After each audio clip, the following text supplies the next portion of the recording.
Assalamualaikum anak-anakku semuanya, selamat pagi. Bagaimana kabar kalian? Tentunya sehat ya, semoga selalu sehat, tetap semangat meskipun belajar dari rumah. Pada kesempatan pagi hari ini kita akan belajar tentang unsur-unsur lingkaran. Karena pada pagi hari ini pelajaran jam pertama yaitu tentang matematika. Lah kita akan mempelajari tentang unsur-unsur lingkaran. Kalian tahu ya contoh realnya bangun benda-benda di sekitar kita yang bentuknya lingkaran. Coba kalian sebutkan contohnya apa saja. Oh ya, permukaan jam dinding, permukaan roda sepeda, permukaan roda mobil, komedi putar, koin atau uang logam, dan kancing ya, dan masih banyak lagi.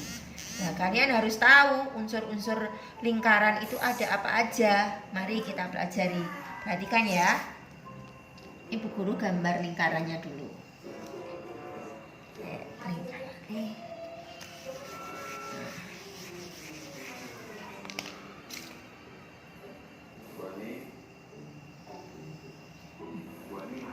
Nah, ini sudah ada gambar sebuah lingkaran.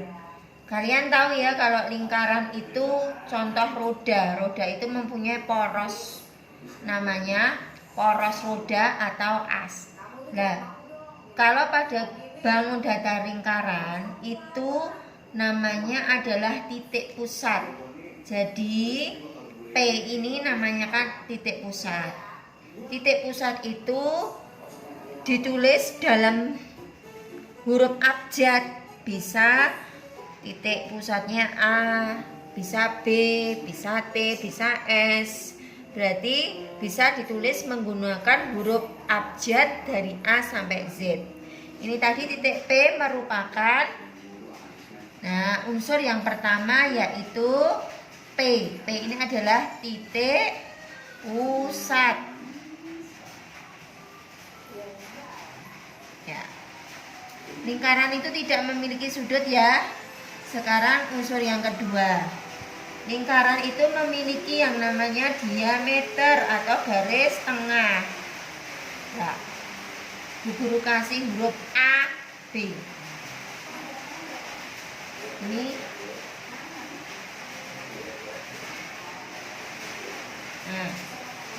maaf, agak miring.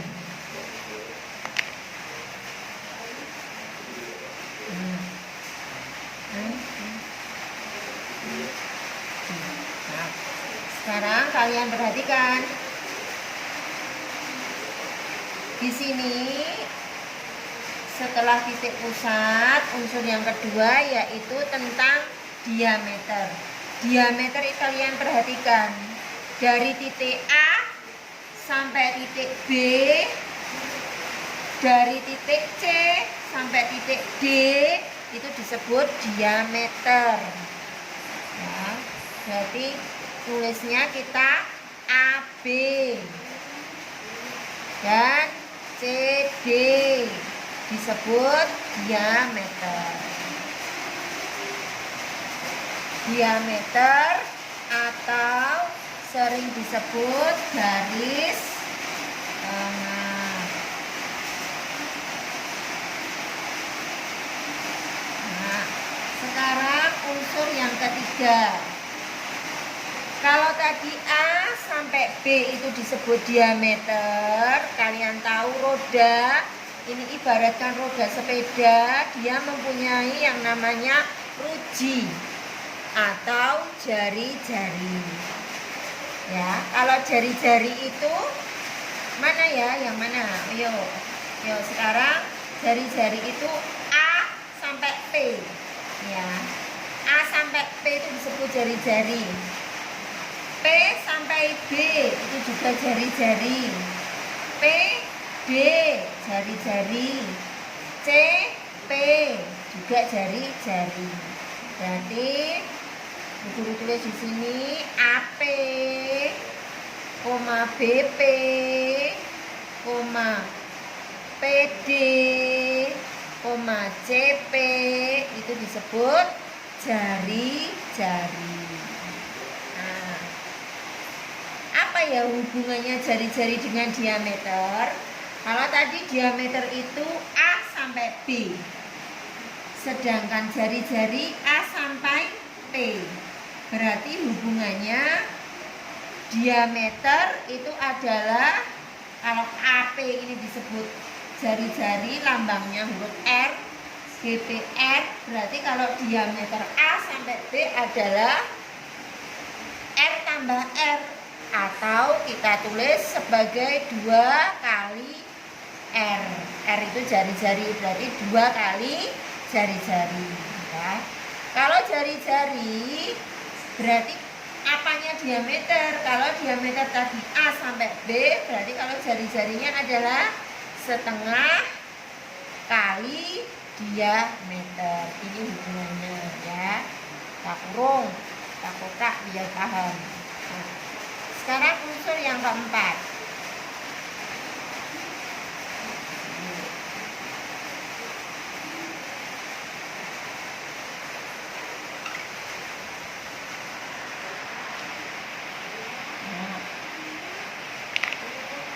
Unsur yang keempat yaitu namanya busur. Busur itu yang mana? Busur itu adalah garis ini, garis lengkung. Nah, garis lengkung AD, AC, nah ini BC dan BD. Itu namanya busur yang melengkung. Berarti harus kita kasih kasih topi atasnya. Busur AD, busur AC, busur BC, busur BD. Ini disebut busur. Nah, kalau ada busur tentunya ada yang namanya tali busur. Tali busur itu yang mana ya? Tali busur itu antara titik A sampai D. Nah, ini namanya tali busur. AC juga tali busur. BC tali busur. BD juga tali busur. Ya. Berarti garis AD, garis AC, garis BC, garis BD itu disebut tali busur. Nah, antara tali busur AD dengan busur BD itu kita beri arsiran. Nah, ini nanti daerah yang kita arsir dinamakan apa ya kira-kira? Tentunya kalian sudah membaca LKS-nya ya, yang halaman 47. Kalau belum, silakan kalian buka biar tahu. Nah,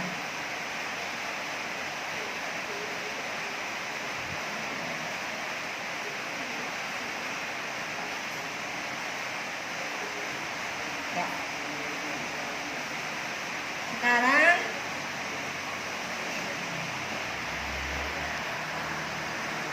busur AD dan daerah yang dibatasi oleh busur dan tali busur itu disebut sebagai tembereng. Nah, dari pengertian ini kalian bisa menyebutkan, kalau Bu Guru menyebut tembereng AD, ya tembereng AD ini contohnya. Contohnya sebelah sini ya. Nah, contoh tembereng AD AD, mana AD ya? AD itu ini. Nah, adalah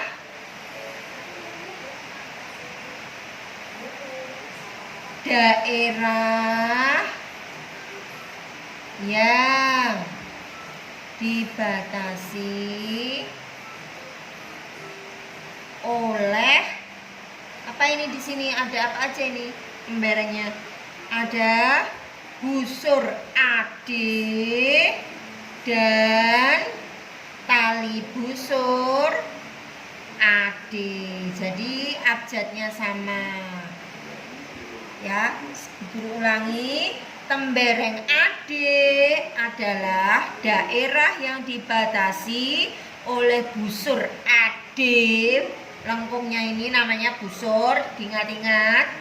Dan tali busur itu adalah garisnya AD. Ya, berarti kalau AD, tali busurnya ya AD, busurnya juga AD. Kalau Bu Guru tanya, tembereng AC adalah daerah yang dibatasi oleh busur AC dan tali busur AC. Begitu ya, dan seterusnya. Ya, tembereng diingat-ingat. Ini namanya tembereng, yang Bu Guru arsir itu namanya tembereng. Sekarang unsur yang ketujuh. Nah, unsur yang ketujuh. Aku hapus dulu.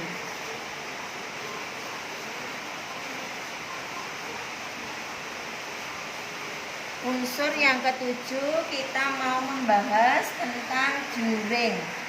Kalian pernah makan potongan pizza yang dipotong itu bentuknya apa namanya? Merupakan bagian dari lingkaran. Karena pizza itu kan berbentuk lingkaran ya. Kalau dipotong menjadi 4, nah potongannya ini kita sebut dengan juring. Sekarang nomor 7.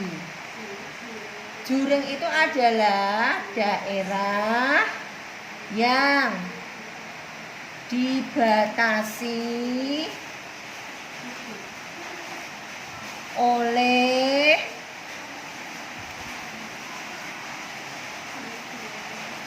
busur dan 2 jari. Nah, bentuknya nanti seperti ini.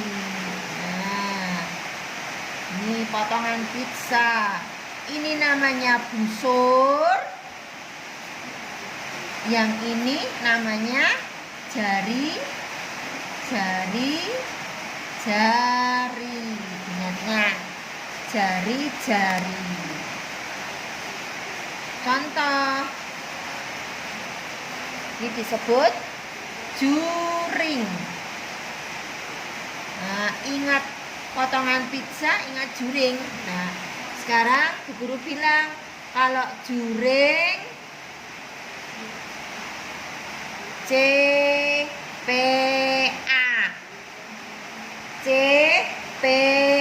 Kalian lihat, CPA adalah daerah yang dibatasi oleh busur apa? Oleh busur CPA. Kalian perhatikan, juring CPA. Ini namanya busur apa? Ini yang melengkung ini busur AC. Lambang busur bagaimana? Busur AC dan jari-jari. Mana jari-jarinya? AP dengan CP. AP dan CE. Ya. Berikutnya contohnya yaitu misalkan juring PDA atau juring AP. APD atau DPA adalah sama. Lihat, kalian lihat ya tadi, APD atau DPA adalah daerah yang dibatasi oleh busur AD dan dua jari-jari, yaitu jari-jari AP dan ED.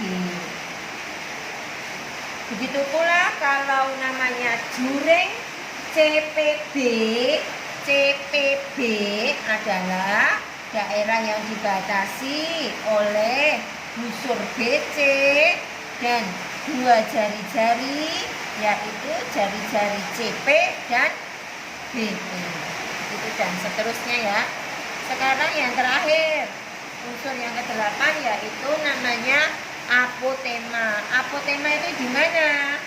Apotema adalah garis yang tegak lurus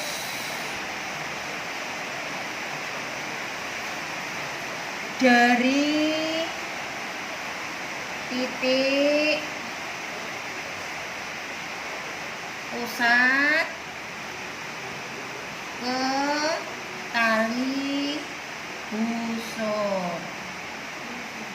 Itu disebut apotema. Nah, sekarang garis yang tegak lurus antara titik pusat dengan tali busur, kita ambil garis tegak lurus red. Nah, ini namanya apotema. Kita beri lambang S. Kalau sini tali busur AC dengan titik P, kita tarik menjadi garis lurus, namanya apotema. Tali busur BD tegak lurus dengan titik pusat P akan membentuk apotema. Hurufnya S, tidak harus S, boleh O, boleh U, boleh A, yang penting huruf abjad. Tali busur BC dengan titik pusat P kita garis tegak lurus red, berarti ini S. Paham ya anak-anak? Ya, kalau belum paham, coba kalian ulangi lagi dari unsur lingkaran yang pertama sampai ke-8. Nanti kalau masih belum jelas bisa kalian tanyakan. Jangan lupa ini kalian catat di buku catatan yang rapi agar lebih mudah untuk kalian pelajari. Mungkin penjelasan dari Bu Guru cukup sekian. Kalau ada pertanyaan bisa kalian tanyakan. Terima kasih. Bu Guru akhiri. Wassalamualaikum warahmatullahi wabarakatuh.